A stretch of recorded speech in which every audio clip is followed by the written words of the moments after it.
Unit 7 System Physiology Animal. Thus, the glycolytic system and the immediate system together can provide most of the energy for active muscles for less than a minute. See figure 23. Oxidative metabolism can come online fully in about a minute, producing relatively huge amounts of ATP due to its ability to completely metabolize carbohydrates and fats.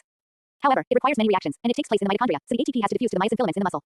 Therefore, the rate at which oxidative metabolism can make ATP available to do work is slower than the rate at which the other two systems can supply ATP. As this system provides minimal ATP that is immediately available. Glycolysis comes online within seconds but lacks sustained efficiency. Sustained ATP. Production by oxidative metabolism kicks in after about 1 minute. 151. Tilde.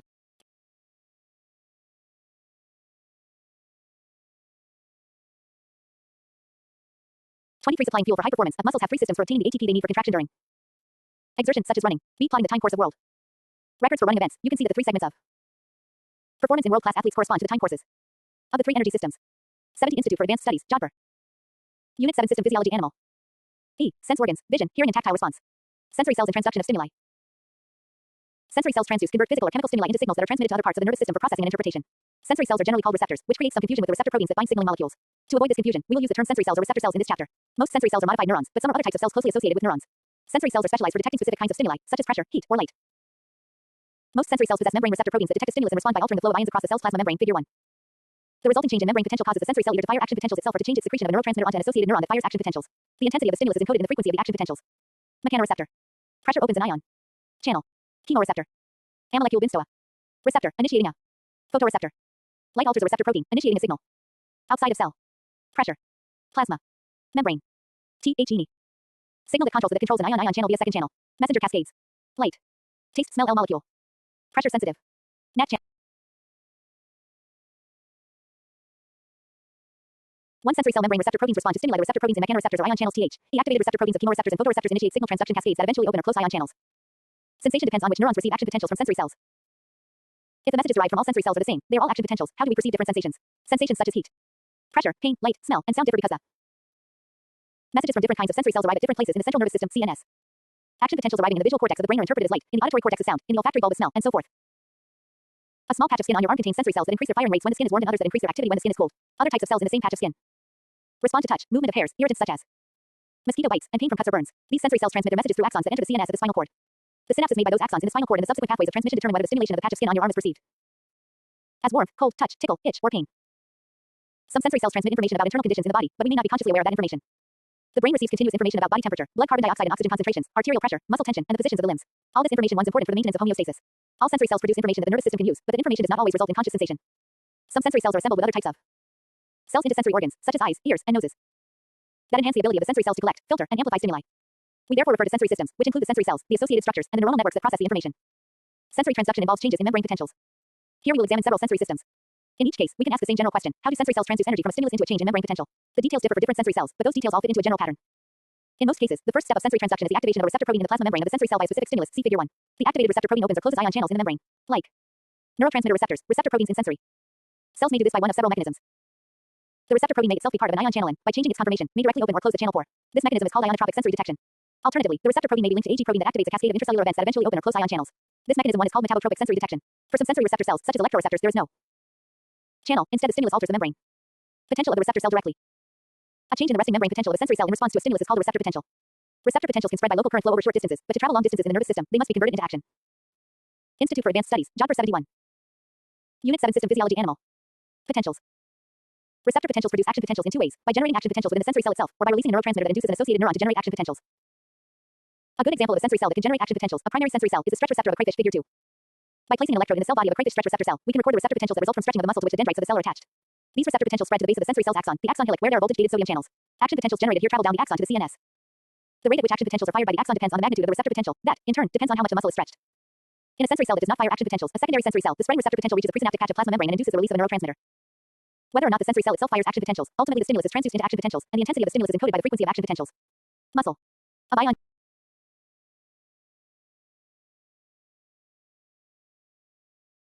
Two stimulating a sensory cell produces a receptor potential. The stretch receptor of a crayfish produces a receptor potential when the muscle is stretched. When the receptor potential spreads to the axon hillock, it causes the firing of one or more action potentials that travel down the axon. Many receptors adapt to repeated stimulation. Some sensory cells give gradually diminishing responses to maintain or repeated stimulation. This phenomenon is known as adaptation desensitization, and it enables an animal to ignore background or unchanging conditions while remaining sensitive to changes or to new information. Note that this use of the term adaptation is different from its application in an evolutionary context. When you dress, you feel each item of clothing touch your skin, but the sensation of clothes touching your skin is not constantly on your mind throughout the day. You are immediately aware. However, when a seam rips, your shoe comes untied, or someone lightly touches your back, The ability of animals to discriminate between continuous and changing stimuli comes partly from the fact that some sensory cells adapt. It is also a result of information processing by the CNS. Some sensory cells adapt very little or very slowly. Examples are some types of pain receptors and mechanoreceptors for balance. In the rest of this chapter, we will learn how sensory systems gather and filter stimuli, transduce specific stimuli into action potentials, and transmit action potentials to the CNS. Chemoreceptors, responding to specific molecules. A colony of corals responds to a small amount of meat extract in the seawater around it by extending bodies and tentacles and searching for food. A solution of a single amino acid can stimulate this response. Humans have similar reactions to chemical stimuli. When we smell freshly baked bread, we salivate and feel hungry, but we gag and retch when we smell diamines from rotting meat. Animals receive information about chemical stimuli through chemoreceptors. Chemoreceptors are responsible for smell, taste, and the monitoring of aspects of the internal environment such as the level of carbon dioxide in the blood. Chemoreception is universal among animals and once even found in bacteria. Information from chemoreceptors can cause powerful behavioral and physiological responses. Arthropods provide good examples for studying chemoreception. Arthropods use chemical signals to attract mates. These signals, called pheromones, demonstrate the sensitivity of chemosensory systems. One of the best studied examples of this phenomenon is the silkworm moth. To attract a mate, the female silkworm moth releases a pheromone called bombicol from a gland at the tip of her abdomen. The male silkworm moth has receptors for this molecule on his antennae figure 3. Each feathery antenna carries about 10,000 bombicol-sensitive hairs. A single molecule of bombicol may be sufficient to generate action potentials in the antennal nerve that transmits the signal to the CNS. Because of the male's high degree of sensitivity, the sexual message of a female moth is likely to reach any male that happens to be within a downwind area stretching over several kilometers. When approximately 200 hairs per second are activated, the male flies upwind in search of the female. Because the rate of firing in the male's sensory nerves is proportional to the bombicol concentration in the air, he can follow the airborne concentration gradient and home in on the signaling female. Many arthropods have chemosensory hairs, each containing one or more specific types of receptors. Crabs and flies, for example, have chemoreceptor hairs on their feet. These hairs can respond to sugars, amino acids, salts, and even distilled water. A fly tastes a potential food by stepping in it. 72 Institute for Advanced Studies, Jodhpur. Unit 7 System Physiology Animal. The female moth releases a pheromone from a gland at the tip of her abdomen. A male moth detects this pheromone in the air pong over his antennae, which are covered with chemosensite hairs. Threesome scents travel great distances mating in silkworm moths of the genus Bombyx is coordinated by a pheromone called bombicol. Olfaction is the sense of smell. The sense of smell, known as olfaction, also depends on chemoreceptors. In vertebrates, the olfactory sensors are neurons embedded in one NA layer of epithelial tissue at the top of the nasal cavity. These neurons project their axons to the olfactory bulb of the brain, while their dendrites end in olfactory hairs on the surface of the nasal epithelium. A protective layer of mucus covers the epithelium. Molecules from the environment must diffuse through this mucus to reach the receptor proteins on the olfactory hairs. When you have a cold, the amount of mucus in your nose increases and the epithelium swells. With this in mind, study figure 4, and you will easily understand why respiratory infections can cause you to lose your sense of smell. A dog has up to 40 million nerve endings per square centimeter of nasal epithelium, many more than we do.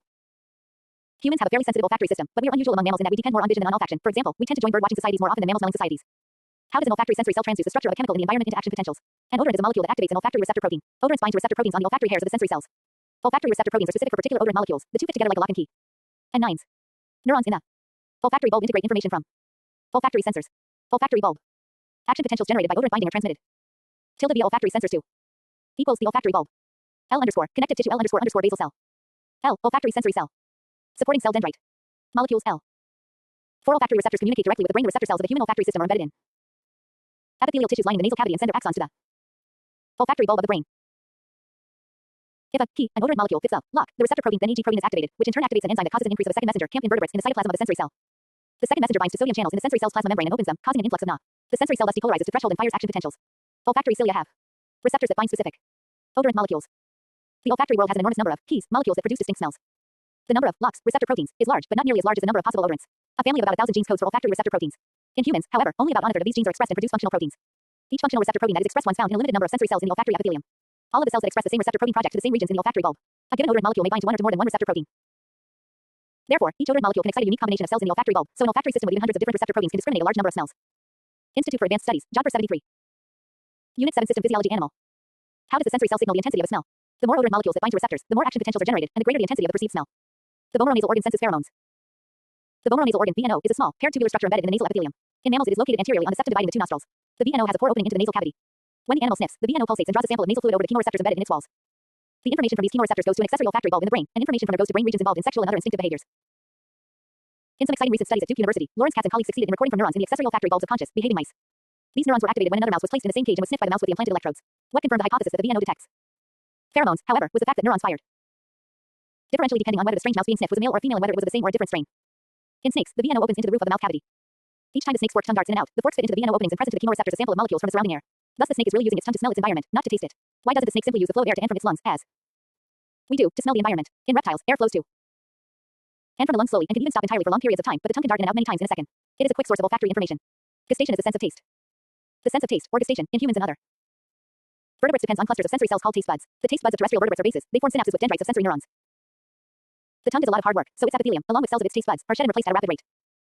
Individual taste bud cells last only a few days before they are replaced, but the sensory neurons associated with them live on, always forming new synapses as new taste buds form. You have probably heard that humans can perceive only 4 tastes: sweet, salty, sour, and bitter. Although controversial, there is some evidence that taste buds can distinguish among a variety of sweet-tasting molecules and a variety of bitter-tasting molecules. Recently, a fifth taste, called umami, has been added to the list. Umami is a savory, meaty taste that originates from receptors for amino acids and is enhanced by monosodium glutamate (MSG). The full complexity of the chemosensitivity that enables us to enjoy the subtle flavors of food comes from the combined activation of gustatory and olfactory receptors. That one's the reason you lose some of your sense of flavor when you have a cold. Gustation begins with receptor proteins in the membranes of the microvilli. The full complexity of the chemosensitivity that enables us to enjoy the subtle flavors of food comes from the combined activation of gustatory and olfactory receptors. That one's the reason you lose some of your sense of flavor when you have a cold. Gustation begins with receptor proteins in the membranes of the microvilli. The nature of these proteins and the mechanisms by which they depolarize the sensory cell differ for the different basic tastes. Saltiness is simply due to non-ions diffusing through open knot channels and depolarizing the sensory cell. Sourness is similarly due to H ions diffusing through open channels and depolarizing sensory cells, but the mechanism is unknown. Bitterness one's due to a large family of receptor proteins that bind specific molecules, much like the olfactory receptor proteins. The bitter taste probably evolved as a protective mechanism enabling animals to avoid toxic plant compounds. Since plants have evolved a variety of such molecules to make them distasteful to predators, a variety of receptors is essential.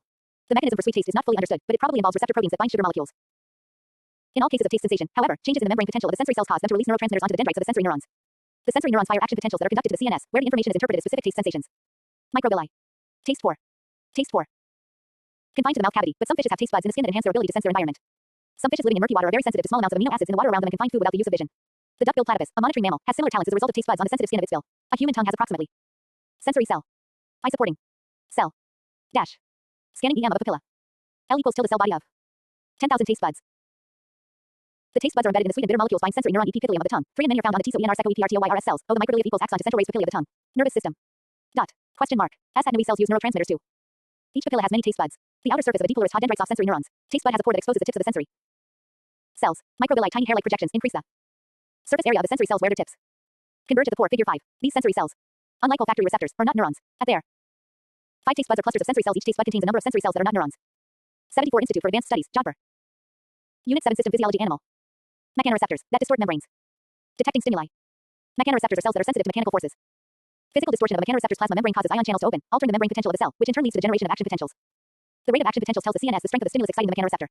Mechanoreceptor cells are involved in many sensory systems, ranging from skin sensations to sensing blood pressure. Many different sensory cells respond to touch and pressure. Objects touching the skin generate varied sensations because skin is packed with diverse mechanoreceptors. Figure 6. The most important tactile receptors found in both hairy and non-hairy skin are Merkel's discs, which adapt rather slowly and provide continuous information about things touching the skin. Other mechanoreceptors, called Meissner's corpuscles, found primarily in non-hairy skin, are very sensitive but adapt rapidly, so they provide information about changes in things touching the skin. The rapid adaptation of these tactile sensors is why you roll a small object between your fingers, rather than holding it still, to discern its shape and texture. As you roll it, you continue to stimulate Meissner's corpuscles anew. 2 other kinds of mechanoreceptors are found deeper in the skin. Ruffini endings, which are rather slowly adapting, are good at providing information about vibrating stimuli of low frequencies. Pacinian corpuscles, which are rapidly adapting, are good at stretch receptors are found in muscles, tendons, and ligaments. An animal receives information from stretch receptors about the position of its limbs and the stresses on its muscles and joints. These mechanoreceptors are activated by being stretched. The information they feed continuously to the CNS is essential for the coordination of movements. The stretch receptors found in skeletal muscle are called muscle spindles. Merkel's discs. Touch Meissner's corpuscle. Sensitive. Touch. Ruffini's corpuscles. Touch. Free nerve endings. Pain, itch, temperature. 6. The skin feels many sensations even a very small patch of skin contains 6. The skin feels many sensations even a very small patch of skin contains a variety of sensory cells. These receptors, which are embedded in connective tissue within muscles, consist of modified muscle cells that are innervated in the center by extensions of sensory neurons. Whenever the muscle stretches, muscle spindles are also stretched, and the neurons transmit action potentials to the CNS. Figure 7a. The CNS uses this information to maintain muscle tone, keeping muscles at muscle spindles muscle, providing information about vibrating stimuli of higher frequencies. Even deeper in the 7 stretch receptors are activated when skin, dendrites of sensory limb, SA underscore restressy underscore head stretch receptors are wrapped onto 2B foam ST how OESN touches O follicles. When the hairs are displaced, those neurons are stimulated. The density of tactile mechanoreceptors varies across the surface of the body. A 2-point spatial discrimination test demonstrates this fact. If you lightly touch someone's skin with 2 toothpicks, you can determine how far apart the 2 stimuli have to be before the person can distinguish whether he or she was touched with 1 or 2 toothpicks. On the back, the stimuli have to be rather far apart. The same test applied to the person's lips or fingertips reveals finer spatial discrimination. That once the person can identify a separate 2 stimuli that are close together. Muscle spindles are stretch receptors. When muscle spindles are stretched, signals from muscle spindles to the CNS initiate muscle contraction. Beat Golgi eager tendon organs in tendons and ligaments K section underscore inhibit a contraction that becomes too sensory and equals forceful, triggering relaxation in neuron E, protecting the muscle from tearing. Section. Time. Point 3 sensory neurons associated with them transmit action potentials to the CNS. These signals stimulate motor neurons BG that initiate muscle contraction. Muscle IL Golgi tendon organs sense load and measure the force of muscle contraction. When contraction becomes too forceful, load on muscle tendon FIR in G OF SEN so RY NE or ON. The sensory neurons send action potentials to the CNS that inhibit motor neurons, and the muscle relaxes. E tendon sensory neuron. Institute for Advanced Studies, Jodhpur 75. Unit 7 System Physiology Animal. Taught and ready for action. Earlier in this chapter, we saw how crayfish stretch receptors transduce physical force into action potentials. See Figure 2. The actions of muscle spindles are similar. Another type of stretch receptor, the Golgi tendon organ, is found in tendons and ligaments. It provides information about the force generated by contracting muscle. When a contraction becomes too forceful, the information from the Golgi tendon organ feeds into the spinal cord, inhibits the motor neurons innervating the muscle, and causes the contracting muscle to relax, thus protecting the muscle line sensory system of fishes. The lateral line consists of a canal just under the surface of the skin that runs down each side of the fish. Figure 8. The lateral line system provides information about the fish's movements through the water, as well as about moving objects, such as predators or prey, that cause pressure waves in the water. Vertebrate organs of equilibrium use hair cells to detect the position of the body with respect to gravity. Within the mammalian inner ear, 3 semicircular canals at right angles to one another sense the position in from tearing. Figure 7b. Hair cells provide information about balance, orientation in space, and motion. Hair cells are also mechanoreceptors, projecting from the surface of each hair cell is a set of stereocilia, which looks like a set of organ pipes. When these stereocilia, which are really microvilli, are bent, they alter ionotropic receptor proteins in the hair cell's plasma membrane. These receptors are gated by the movement of the stereocilia. When the stereocilia of some hair cells are bent in one direction, the channel pores close. and the membrane potential becomes more negative. When they are bent in the opposite direction, the channel pores open, and the membrane potential becomes more positive. When the membrane potential becomes more positive, the hair cell releases a neurotransmitter to the sensory neuron. Associated with it, and the sensory orientation of the head, the vestibular apparatus has 9 organs in the inner ear of mammals provide a sense of equilibrium. The bony inner ear includes organs of equilibrium, 3 semicircular canals and 2 vestibular organs, as well as the snail-shaped one way or the other when changes in the position of the cochlea, which is part of the auditory system. Head causes the fluid in the canals to shift. In the semicircular canals, the gelatinous cupulae are pushed. In a semicircular canal, flow of fluid through semicircular canal cochlea. Direction of body movement. In the otoliths, ear stones, or granules of calcium vestibular carbonate on the top surface of the gelatinous force of gravity substance, the otolith membrane. E force of gravity 8 direction of I, J, mod D, NT. IITDB. Hair cell dendrites of sensory neurons or decelerates. The gelatinous otolithic membrane bends hair cells. Support cell due to inertial mass of otoliths. When head changes position, accelerates. J neuron sends action potentials to the CNS. Hair cells are found in the lateral line canal. A lateral line canal lies just below the skin surface. Scales direction of water flow A. S. FJ structures called pupilla project into the canal as the fish moves through the gelatinous material. Less than stereocilia on hair cells in the cupula bend, creating a signal that causes depolarization of the dendrites of associated neurons. B. The lateral line system contains mechanoreceptors. Hair cells in the lateral line of a fish detect movement of the water around the animal, giving the fish information about its own movements and the movements of objects nearby. 2 chambers that sense the static position of the head as well as linear acceleration produced by movement.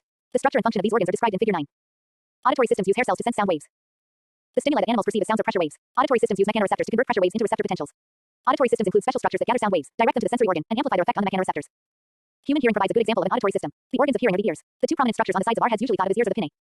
The pinna of an ear collects sound waves and directs them into the auditory canal, which leads to the actual hearing apparatus in the middle ear and the inner ear. Figure 10. If you have ever watched a rabbit, a horse, or a cat change the orientation of its ear pinnae to focus on a particular sound, then you have witnessed the role of pinnae in hearing. The eardrum, or tympanic membrane, covers the end of the auditory canal. The tympanic membrane vibrates in response to pressure waves traveling down the auditory. 76 Institute for Advanced Studies, Jodhpur. Unit 7 System Physiology. Animal canal. The middle ear, an air-filled cavity, lies on the other side of the tympanic membrane. The middle ear is open to the throat at the back of the mouth through the eustachian tube. Because the eustachian tube is also filled with air, pressure equilibrates between the middle ear and the outside world. When you have a cold or allergy, the tube can become blocked by mucus or by tissue swelling, so you have difficulty clearing your ears or equilibrating the pressure in the middle ear with the outside air pressure. As a result, the flexible tympanic membrane bulges in or out, dampening your hearing and sometimes causing earaches. The middle ear contains 3 delicate bones called the ossicles, individually named the malleus, hammer, incus, anvil, and stapes, stirrup. The ossicles transmit the vibrations of the tympanic membrane to another flexible membrane called the oval window. The lever-like action of the ossicles amplifies the force of the vibrations about 20-fold. Behind the oval window lies the fluid-filled inner ear. Movements of the oval window result in pressure changes in the inner ear. These pressure waves are transduced into action potentials. The tectorial membrane bends the hair cell stereocilia, changing the rate at which they release a neurotransmitter onto the sensory neurons. As a result, there are changes in the rates of action potentials traveling to the brain and the auditory nerve. What causes the basilar membrane to flex, and how does this mechanism distinguish sounds of different frequencies? In Figure 11, the cochlea is shown uncoiled to make it easier to understand its structure and function. To simplify matters, we have left out Reissner's membrane, thus combining the upper and the middle canals into one upper canal. The purpose of Reissner's membrane is to contain a specific aqueous environment for the organ of Corti separate from the aqueous environment in the rest of the cochlea. The simplified diagram of the cochlea shown in Figure 11 reveals 2 additional features that are important to its function. First, the upper and lower canals separated by the basilar membrane are joined at the distal end of the cochlea, the end farthest from the oval window, making one continuous canal that turns back on itself. Second, just as the oval window is a flexible membrane at the beginning of the cochlea, the round window one is a flexible membrane at the end of the long cochlear canal. Lincus. Auditory, _I. Canal S tympanic cochlea eustachian. / 4 membrane tube oval window round cochlea understapes window. Pewter middle inner ear. Flexed, it bends directly on. Hair cells in the organ of Corti. Vestibular canal. Tectorial. Hair gel, membrane. 1 EVO. Pressure waves flex membranes in cochlear canals. Ill sound waves travel. The ossicles transmit vibrations of vibrat TOVILINNDS out create or 1's HLE compreg 551 blade, but fluids are not. Through the auditory I tympanic membrane ATHE pressure waves in fluid filled therefore. A pressure wave can travel through canal and vibrate the oval window of the cochlea. Cochlear canals. Single quote dot dot. Tympanic membrane. Ill air without much displacement of the air, but a equals pressure wave in fluid causes displacement of semicircular IR the fluid. When the stapes pushes the oval stapes Y window in, the fluid in the upper canal of the cochlea once displaced. The ocular fluid pressure nerve wave travels down the upper canal, around the bend, and back through the lower canal. At the end of the lower canal, the displacement pressure is dissipated by the outward bulging of the round window. If the oval window vibrates in and out rapidly, the waves of fluid pressure do not have enough time to travel all the way to the end of the upper canal and back through the lower canal. Instead, they take a shortcut by crossing the basilar membrane, causing it to flex. The more rapid the vibration, the closer to the oval and round windows the pressure wave will flex the basilar membrane. Thus, different pitches of IAUD upon in ear sound flex the basilar membrane at different cross-sectional of cochlear locations and activate different sets of hair. 10 structures of the human ear cells. The movements of stereocilia air transduced into action potentials in the auditory nerve. Opening curly bracket. Basilar membrane auditory nerve. The human ear uses hair cells to transduce sound waves into action potentials. The inner ear is a long, tapered, coiled chamber called the cochlea, from Latin and Greek words for snail or shell. A cross-section of this chamber reveals that it is composed of 3 parallel canals separated by 2 membranes, Reissner's membrane and the basilar membrane. See Figure 10. Sitting on the basilar membrane is the organ of Corti, the apparatus that transduces pressure waves into action potentials. The organ of Corti contains hair cells whose stereocilia are in contact with an overhanging, rigid shelf called the tectorial membrane. Hair cells are not neurons and do not fire action potentials. However, they form synapses with associated sensory neurons, whose axons make up the auditory nerve. When the basilar membrane flexes, the ability of the basilar membrane to respond to vibrations of different frequencies is enhanced by its structure. Near the oval and round windows, at the proximal end, the basilar membrane is narrow and stiff, but it gradually becomes wider and more flexible toward the opposite distal end. So it is easier for the proximal basilar membrane to resonate with high frequencies and for the distal basilar membrane to resonate with lower frequencies. A complex sound made up of many frequencies distorts the basilar membrane at many places simultaneously and activates a unique subset of hair cells. Action potentials stimulated by the mechanoreceptors at different positions along the organ of Corti travel to the brainstem along the auditory nerve. Institute for Advanced Studies, Jodhpur 77.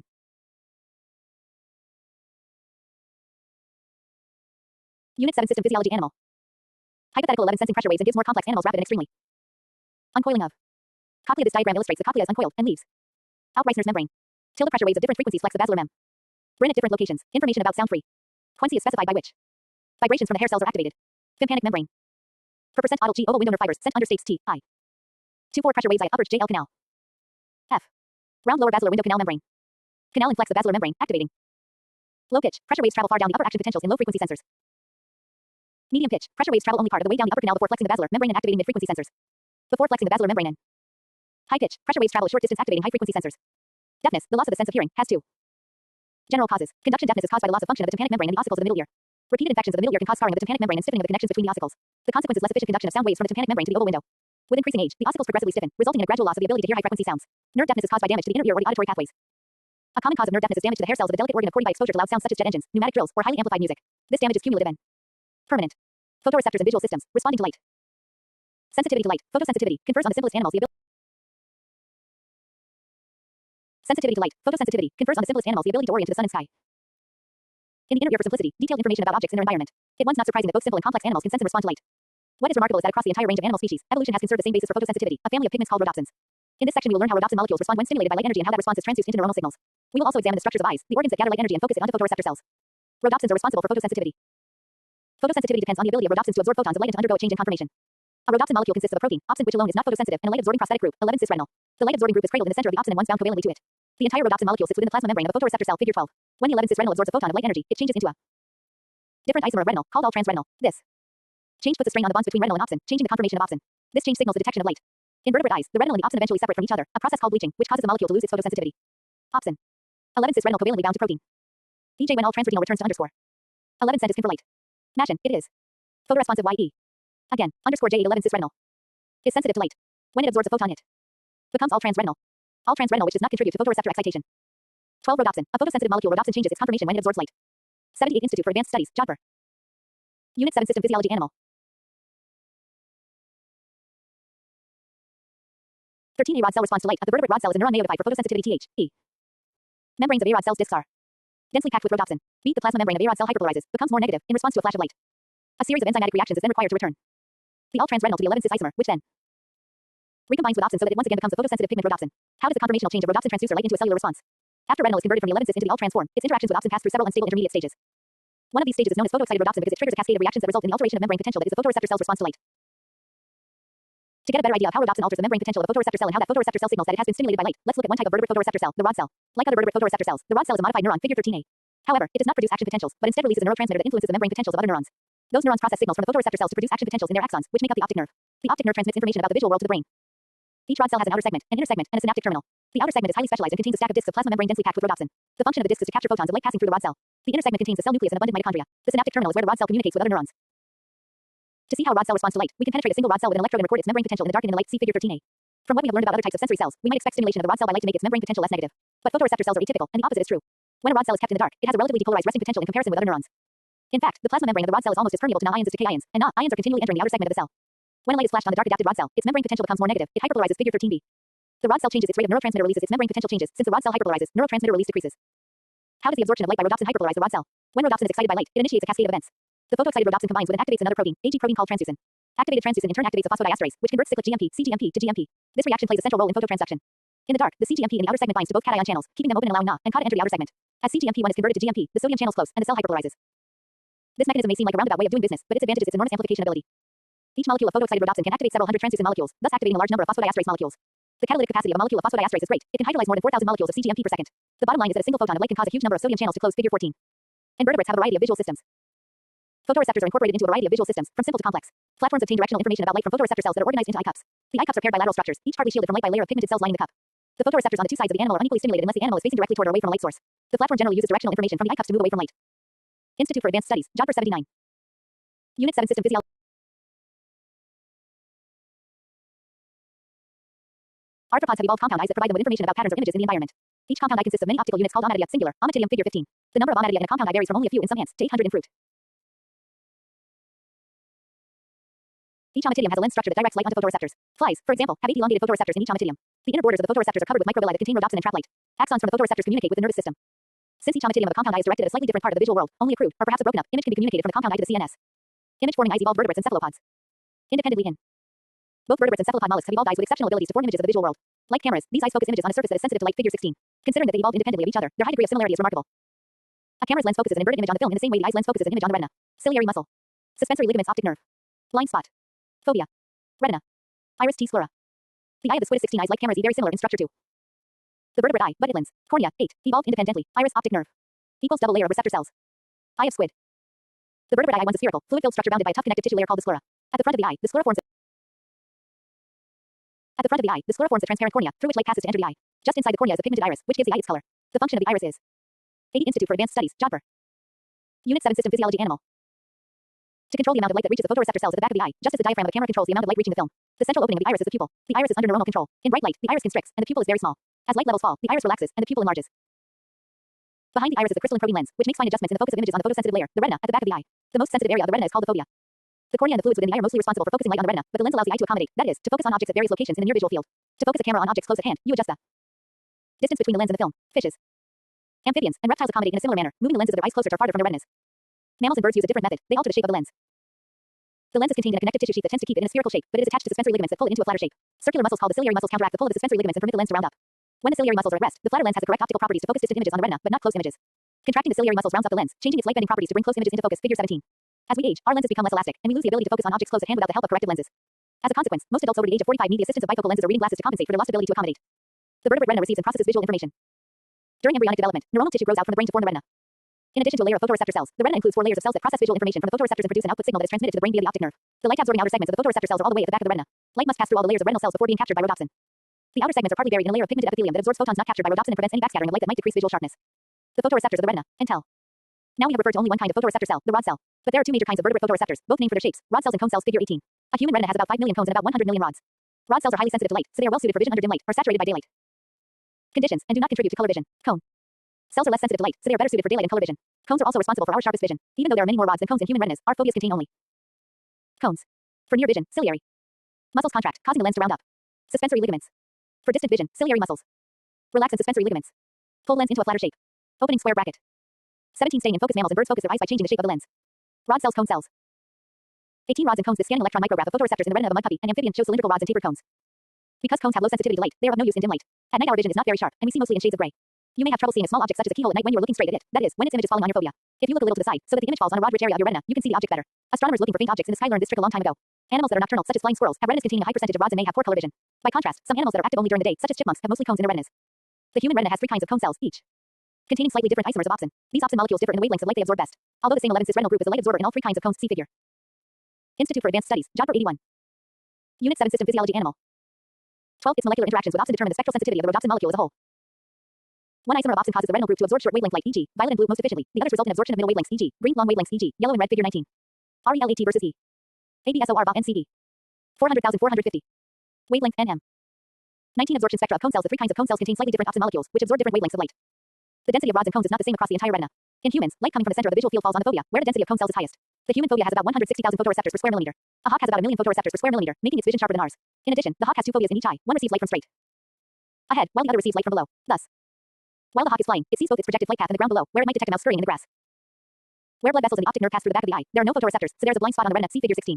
You are normally not aware of your blind spot, but you can find it. Stare straight ahead, holding a pencil in your outstretched hand so that the eraser is in the center of your field of vision. While continuing to stare straight ahead, slowly move the pencil to the side until the eraser disappears.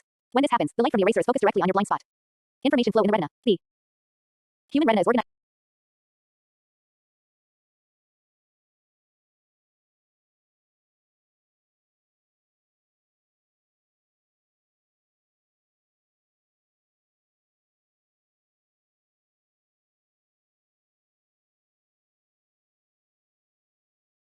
Human retina is organized into 5 layers of neurons that receive visual information and process it before sending it to the brain. Figure 20.